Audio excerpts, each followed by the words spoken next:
À votre santé, le mois de la santé et de la recherche médicale en mars 2026, en Alsace et dans le Grand Est. Plus de 20 événements, tous gratuits pour toutes et tous, proposés par la Nef des Sciences et l'INSERM Est. Jeux, visites, conférences, expositions, ciné-débats. Retrouvez le programme complet sur le site de la Nef des Sciences. À votre santé, du 1er au 31 mars 2026 en Alsace et dans le Grand Est. À votre santé! Bonjour à tous. En ce matin du samedi 7 mars, nous nous trouvons aux portes ouvertes du FST, Faculté des Sciences Techniques, en partenariat avec la Nef des Sciences et l'INSERM. Nous avons la chance d'avoir un interview avec Laura Bollinger, doctorante spécialisée dans les douleurs menstruelles, l'endométriose et les enjeux éducatifs que cela implique. Je suis doctorante en sciences de l'éducation au laboratoire l'ISEC. Et oui, effectivement, je travaille sur la santé menstruelle, l'endométriose et tout ce qui est enjeux éducatifs autour de ces phénomènes-là. Moi, j'aimerais vous poser comme question, quel est votre parcours post-bac? Comment vous êtes en arrivé? J'ai commencé par un bac ES. Ensuite, je suis allée en licence et en master sciences de l'éducation ici à Mulhouse, à l'Université de Haute-Alsace, à la FLSH.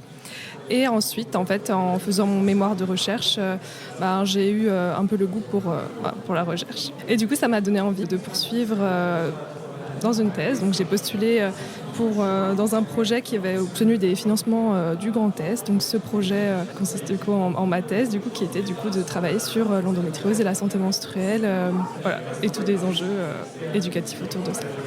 Justement, moi j'ai 17 ans, bientôt 18, et je sais pas c'est quoi l'endométriose.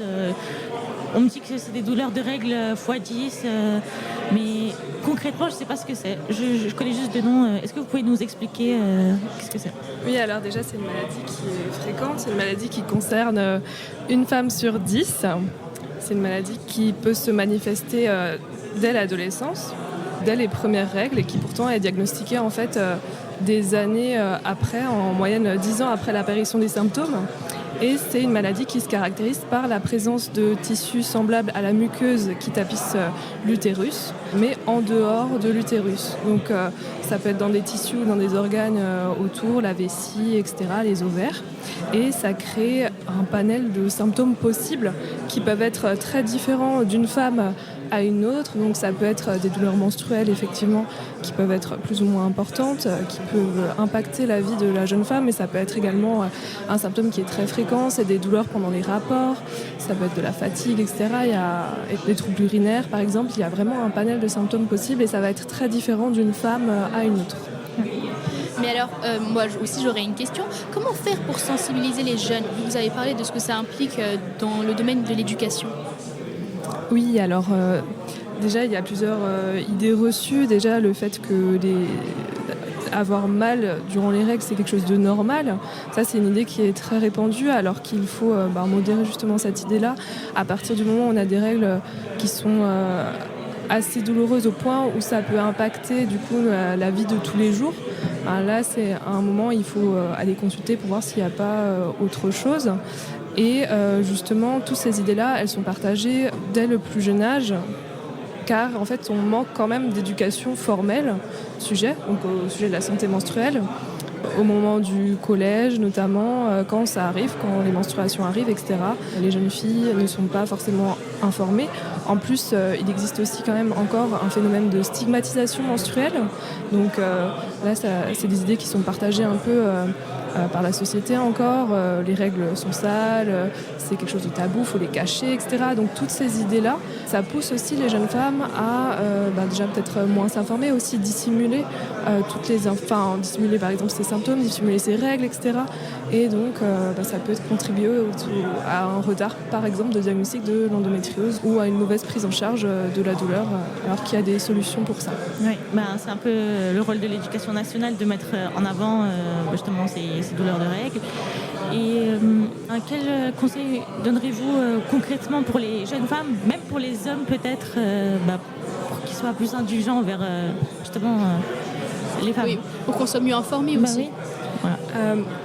Comme vous l'avez dit, il faudrait qu'il y ait des initiatives en fait, éducatives menées au collège, et il y a des efforts notamment gouvernementaux qui sont mis en place, notamment avec du coup le programme EVARS, donc l'éducation à la vie relationnelle et sexuelle. Donc ça, c'est un programme qui est mis en place dans les établissements du premier degré et du second degré, qui sont en train en fait d'être déployés depuis 2025. Mais c'est des programmes qui sont très utiles bien sûr, mais qui n'abordent pas énormément, de manière très précise du coup ces problématiques de santé menstruelle et d'endométriose. Donc voilà, il faudrait peut-être apporter une réponse un peu plus spécifique, un peu plus ciblée à ces problématiques-là. Alors, ça rentre plutôt bien dans le thème des fake news actuellement, mais je ne sais pas si vous l'avez vu, je l'ai vu dans un article sur Internet, comme quoi il y aurait soi-disant plus de recherches sur le fait que les hommes soient touchés par la calvitie, le fait qu'ils deviennent chauves très tôt, comparé aux études pour l'endométriose. Donc il y a beaucoup moins d'études qui sont faites concernant l'endométriose, comment guérir, comment être diagnostiqué plus vite. Alors on peut pas nier que l'endométriose, c'est une maladie, si on prend l'exemple de l'endométriose, c'est une maladie dont on entend parler que récemment quand même. Mais après, est-ce que c'est dû du coup à cette histoire de parité dans la recherche, d'importance donnée en fonction du genre dans la recherche? Ça, je ne peux pas l'affirmer. Personnellement. Moi, je crois avoir entendu que l'endométriose est étudiée que depuis 2020 en médecine, si je ne me trompe pas. Alors, oui, effectivement, je ne suis pas sûre de la date, oui. Mais l'endométriose n'est que depuis très récemment dans les programmes de médecine, effectivement. Et à part l'endométriose, est-ce qu'il y a d'autres maladies que les femmes peuvent avoir parce que moi, je connais l'endométriose, mais je ne connais pas autre chose. Et ça, je connaissais depuis juste les noms, donc je viens d'apprendre qu'est-ce que c'est vraiment. Vous parlez de maladies gynécologiques plutôt ou... Que ce soit gynécologique ou par rapport aux douleurs menstruelles?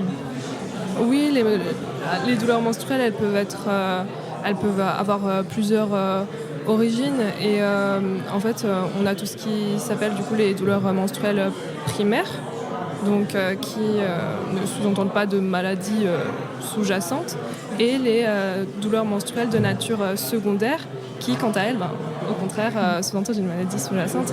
Et comme on l'a dit, l'endométriose reste une des principales causes de douleurs menstruelles secondaires. Après, pour les autres maladies, je ne veux pas forcément dire de bêtises, parce qu'il faut rappeler que je suis doctorante en sciences humaines et pas en médecine.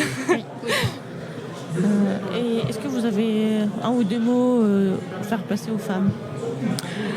D'écouter avant tout leur corps, ne pas se fier à ce qu'on peut entendre, même si c'est, par exemple, là je m'adresse plutôt aux jeunes femmes, mais on peut entendre de ses parents, par exemple, que c'est normal d'avoir mal pendant les règles, et c'est quelque chose qui peut venir un peu générationnel, une idée partagée, et même si c'est pas une remarque malveillante ou quoi, faut avant tout écouter son corps, et s'il y a des doutes, consulter. D'accord, merci beaucoup. Merci beaucoup.